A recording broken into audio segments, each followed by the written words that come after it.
تو ہماری کوشش انسان کی ہونی چاہیے، مسلمان کی، کہ اللہ تبارک و تعالیٰ نے اس کو جو علم دیا ہے وہ باتیں وہ مسلمانوں تک پہنچائے، اس کی ترغیب دے، اور کوئی بری بات ہے تو اس سے ڈرائے۔ چوتھی چیز کیا ہے؟ وَسَتْرُ عَوْرَاتِهِمْ، خیر خواہی کا ایک اہم حصہ یہ ہے کہ آپ کسی مسلمان بھائی کے عیب کو جانتے ہیں تو اس کو چھپائیں، ستر پوشی کریں، پردہ پوشی کریں۔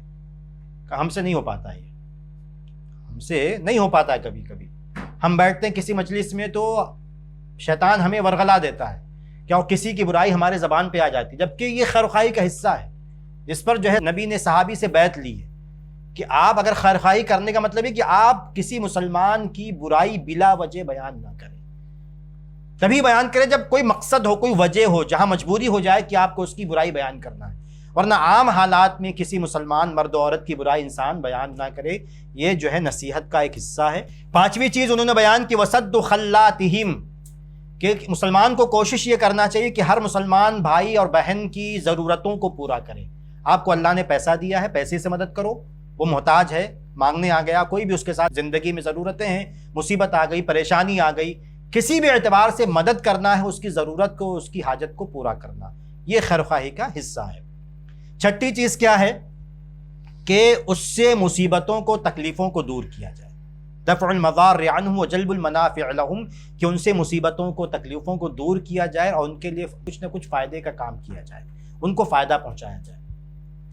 ساتویں چیز کیا ہے؟ کہ ان کو نیک کاموں کا حکم دیا جائے اور برے کاموں سے انہیں روکا جائے، برفق و اخلاص، نرمی کے ساتھ، اخلاص کے ساتھ، اپنا کوئی مفاد نہ ہو، اپنی کوئی غرض نہ ہو اس میں۔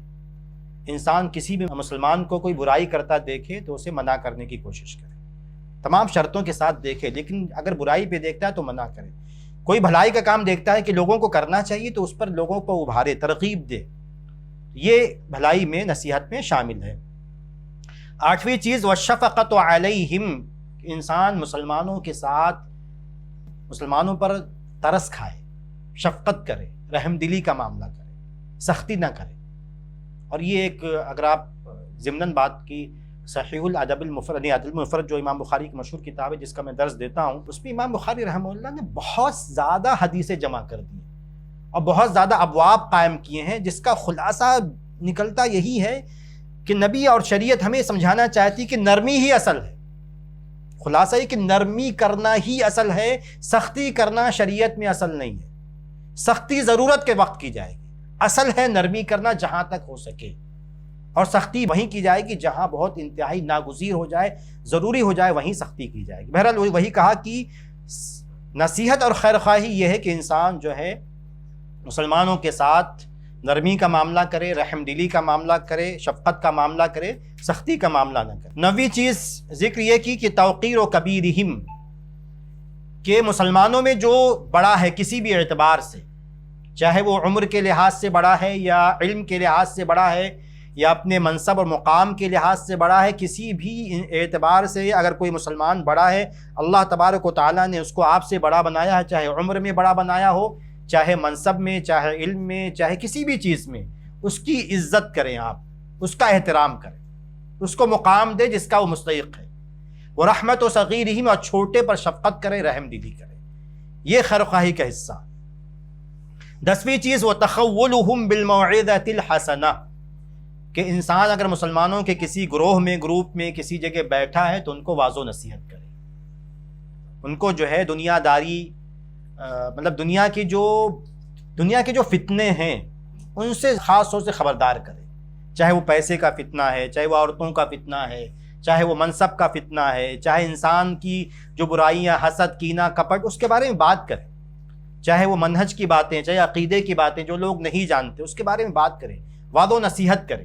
لیکن اس کے ساتھ ساتھ ایک لفظ یہ بھی ذکر کیا تخولہم، یعنی بور نہ کرے، ہمیشہ جب بیٹھے وہی بات نہ کرے، موقع محل دیکھ کے، موڈ دیکھ کے، حالات دیکھ کے۔ ایسا نہیں ہے کہ شادی میں گئے تو بیٹھ کے جو ہے اب درس دے رہے، بیٹھ کے، شادی کا ماحول تھوڑا سا الگ ہے، شادی میں انسان خوشی مناتا ہے، بات چیت، ملنا جلنا، تو ہر جگہ ایسا نہیں کر دینا چاہیے کہ لوگ آپ سے بدکنے لگے، لوگ آپ سے بھاگنے لگے، کہ جہاں بیٹھتے ہیں جہاں وہ بس وہ درس شروع کر دیتے ہیں، تو ایسا بھی نہیں ہونا چاہیے۔ اس میں بہت ساری چیزیں، بہرحال 11ویں چیز کیا ہے؟ وہ ترک غشہم و حسدہم، انسان کسی مسلمان سے حسد نہ کرے، ایک اہم بات. اب اس میں اگر آپ ڈیپ میں جائیں گے، ڈیپ میں کہ آپ لوگ علماء کرام ہیں، واضح ہے کہ لوگوں نے لکھا ہے کہ حسد انسان کے فطرت کا حصہ ہے. جیسے مال سے محبت انسان کی فطرت کا حصہ ہے، ویسے حسد کرنا یہ انسان کی فطرت کا حصہ ہے. بس یہ ہے کہ اس کو اس کے ایوریج میں رکھنا ہے. جیسے میں نے کئی دفعہ آپ لوگوں سے کہا کہ اس کو سمجھنا بہت ضروری ہوتا ہے. جیسے مال سے محبت یہ انسان کی فطرت میں، لیکن اس کو رکھنا ہے نیچے 80 اوپر 120. اس پہ رکھیں گے تو ٹھیک ہے، اوپر زیادہ کم زیادہ ہوا تو گویا کہ آپ جو ہے کسی بھی مسئلے میں بگڑ رہے ہیں. تو ایک لیول، ہر چیز کی ایک سطح ہے. مال سے محبت یہ انسان کی فطرت میں داخل ہے، لیکن اس کی ایک سطح ہے. اسی طرح حسد کہیں نہ کہیں انسان دوسروں کی کامیابیوں سے، دوسروں کی خیر سے تکلیف محسوس ہوتی ہے. یہ انسان کی فطرت میں، اس کو مٹانا آسان نہیں ہے. کوئی آدمی یہ دعویٰ کرے کہ میرے دل میں کچھ نہیں پایا جاتا، یہ دعویٰ مطلب ایک ایسا جس کی تصدیق نہیں کی جا سکتی. بہت مشکل ہے اس کی تصدیق کی جائے. لیکن یہ ہے کہ اس کو لیول میں رکھنا، اس کا کوئی برا اثر آپ کے زبان سے، آپ کے اعضاء سے ظاہر نہیں. اصل یہی ہے قابو کرنے کا مطلب حسد کو، یہی ہے کہ آپ کے اعضاء سے، آپ کی زبان سے، آپ کی کسی بھی حرکت سے کہ سامنے والے کو نقصان نہیں پہنچنا چاہیے. اس کی آپ بدخواہی نہ کریں، اسے کسی قسم کا نقصان نہ پہنچائیں، تو آپ جو ہے حسد کے اثرات سے بچ گئے. آپ وہ ترک و غشہم، اور اس میں ساتھ میں لفظ شامل کیا کہ دھوکہ نہیں دیں گے. کسی بھی مسلمان کو دھوکہ دینا یہ اس کی خیرخواہی کے خلاف بات. واضح ہے کہ کسی بھی معاملے میں دھوکہ نہیں دیں گے. اس کے علاوہ فرمایا کہ 12 نمبر جو اہم ہے، جو حدیث میں بھی آیا ہے، کہ انسان ایک مسلمان کے لیے وہی پسند کرے جسے اپنے لیے پسند کرتا ہے، اور دوسروں کے لیے ان چیزوں کو ناپسند کرے جن چیزوں کو اپنے لیے ناپسند کرتا ہے. یہ معیار ہے کہ اگر آپ جو ہے کسی مسلمان سے خیرخواہی چاہتے ہیں تو اپنے لیے جو پسند کرتے ہیں دوسرے مسلمان بھائی کے لیے بھی وہی چیز پسند کریں، اسی طرح کی چیز، اور جو اپنے لیے ناپسند کرتے ہیں اس کے لیے بھی ناپسند کریں. اور اس میں بہت تفصیل آپ جانتے ہیں، اس میں ہزاروں مثالیں آ سکتی ہیں. 13 نمبر پہ کیا ہے کہ خیرخواہی کا مطلب یہ ہے کہ انسان ایک مسلمان کے مال کی، عزت کی اور دوسرے چیزوں کی حفاظت کرے. جیسے انسان اس میں آ گیا، لیکن الگ سے بیان کی کہ انسان جیسے اپنی عزت کی حفاظت کرنا چاہتا کہ آپ کی کوئی برائی نہ کرے. آپ نہیں چاہتے کسی محفل میں آپ کی برائی کی جائے، آپ کے بارے میں کچھ الٹا سیدھا کہا جائے. اگر آپ اپنے بارے میں نہیں چاہتے تو دوسرے کے بارے میں آپ دوسرے کی برائی کیوں کرتے ہیں؟ دو بات اس میں، ایک تو یہ کہ آپ کسی کی برائی نہیں کریں گے، دوسرا یہ ہے جو حدیثوں میں آیا ہے کہ آپ اگر کسی مجلس میں، کسی محفل میں کسی دوسرے کی برائی کی جا رہی ہے تو آپ اس کا دفاع کریں گے. اگر برائی غلط انداز میں کی جا رہی تو دفاع کریں گے، اگر برا بھی ہے تو بھی چپ کرائیں گے سامنے والے کو. بھئی ہماری محفل جو ہے غیبت والی محفل نہیں ہونا ہے. اگر اس میں برائی نہیں پائی جاتی تب تو دفاع کرنا ہے کہ نہیں، جیسا آپ کہہ رہے ہیں آپ غلط کہہ رہے ہیں، میں ان کے ساتھ 20 سال رہا ہوں، وہ ایسے نہیں ہیں.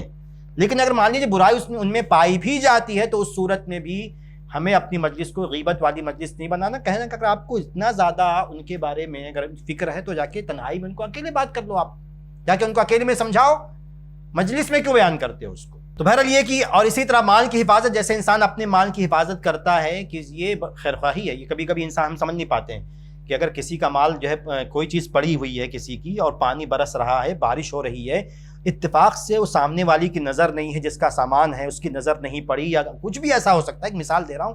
تو اب یہ نہیں کہ میرا سامان نہیں تو مجھ سے کیا مطلب، اس کا مطلب آپ نے خیرخواہی نہیں کی. اگر آپ کی نگاہوں کے سامنے اور آپ کے طاقت میں، آپ کے بس میں اس کی حفاظت تھی کہ آپ اس کی حفاظت کر سکتے تھے، اس کے مال کو بچا سکتے تھے، آپ نہیں بچا رہے ہیں، تو گویا کہ آپ اس انسان کے ساتھ، اس مسلمان کے ساتھ خیرخواہی نہیں کر رہے. تو اس کے مال کی حفاظت کرنا، اس کی عزت کی حفاظت کرنا، جیسے اپنے بچوں کی حفاظت کرتے ہیں، دوسرے کے بچوں کی حفاظت کرنا کہ وہ گر نہ جائے، سامنے گڑا. اب یہ نہیں کہ میرا بچہ گرے گا تبھی بچاؤں گا، دوسرے کا بچہ گر رہا گرنے دو، ایسا تو نہیں. واضح ہے کہ میں دوسرے مسلمانوں کا بچہ بھی اس کو بچاؤں گا. اچھا، 14 نمبر پہ ہے کہ انہوں نے کہا کہ اسی طرح جو باتیں اب تک میں نے کی ہیں، امام نووی لکھتے ہیں کہ جو باتیں میں نے اب تک بیان کی ہیں، مسلمانوں کو ابھارنا کن باتوں کو اپنائیں. کہ خیرخواہی میں تمام باتیں داخل ہیں، اس لیے مسلمانوں کو ابھارنا، ان کو تعلیم دینا، واعظ و نصیحت کرنا کہ یہ باتیں اپنائی جائیں اپنی زندگی میں. اور نمبر 15 پہ کہا ہے کہ وہ تنشیط و ہممہم الی الطاعات، کے خیرخواہی یہ ہے ضمناً کہیں نہ کہیں بات آ چکی، لیکن خیر خواہی یہ ہے کہ اللہ تعالیٰ کی اطاعت پر، نیکیوں پر مسلمانوں کو ابھارنا، ترغیب دینا۔ جب بھی جہاں بیٹھے انسان کوشش کرے کہ وہ لوگوں کو نیکیوں کی طرف بلائے، نیکیوں کی طرف ابھارے اور برائیوں سے روکے۔ آخر میں امام نووی نے بات کہی ہے کہ سلف صالحین کا معاملہ تو یہ تھا کہ وہ لوگوں کی خیرخواہی میں اپنی دنیا برباد کر لیتے تھے۔ انہوں نے ذکر کیا کہ سلف صالحین تو ایسے تھے کہ لوگوں کی بھلائی میں، لوگوں کی خیرخواہی میں، لوگوں کی دنیا بنانے کے لیے، لوگوں کی آخرت بنانے کے لیے اپنا نقصان کر لیتے تھے، لیکن لوگوں کے ساتھ خیرخواہی کرتے تھے۔ تو یہ چند باتیں تھیں خیرخواہی کے تعلق سے جو میں نے آپ کے سامنے پیش کی، جو امام نووی رحمہ اللہ نے ذکر کی شرح مسلم کی شرح میں۔ اللہ تعالیٰ سے دعا ہے کہ اللہ تعالیٰ ہمیں کہنے سننے سے زیادہ عمل کرنے کی توفیق عطا فرمائے، آمین۔ السلام علیکم ورحمۃ اللہ وبرکاتہ۔ ایسے ہی فائدہ مند اسلامک ویڈیوز دیکھنے اور منہج سلف پر کتاب و سنت کی تعلیمات کو عام کرنے میں ہمارا تعاون کریں، تاکہ آپ کے لیے ذریعہ نجات، جنت کے حصول کا سبب، ساتھ ہی مال میں برکت و اضافے کا ذریعہ بھی بنے، آمین۔ جزاک اللہ خیراً۔